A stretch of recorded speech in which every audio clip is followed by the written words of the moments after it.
Satreskrim Polrestabes Medan telah menangkap ZZ, pria pengelola panti asuhan Yayasan Tunas Kasih Olayama Raya di Jalan Pelita, Sidorame Barat, Kecamatan Medan Perjuangan, Kota Medan. Pria ini sempat viral karena mengeksploitasi anak yatim lewat siaran TikTok. Dari aktivitas pengemis online memanfaatkan bayi ini, dia meraup keuntungan 20 hingga 50 juta rupiah. Kapolrestabes Medan, Kombes Valentino Alfa Tatareda mengatakan saat ini ZZ sudah ditetapkan sebagai tersangka. Dia diduga melanggar Undang-Undang Perlindungan Anak yang diatur dalam Undang-Undang 35 Tahun 2014, Pasal 88 Jungto, Pasal 76. Akibat perbuatannya pun tersangka terancam kurungan penjara selama 20 tahun penjara serta denda 200 juta rupiah.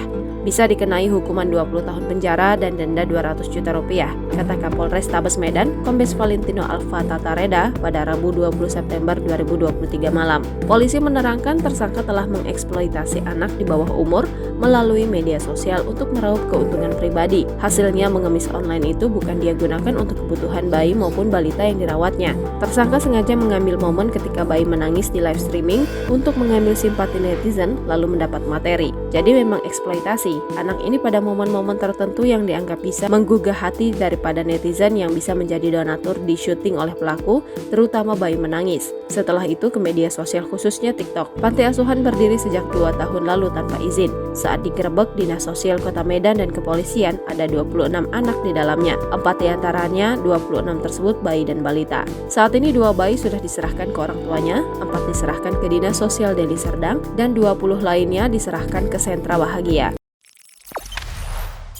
Jangan lupa subscribe, share, komen, dan like ya!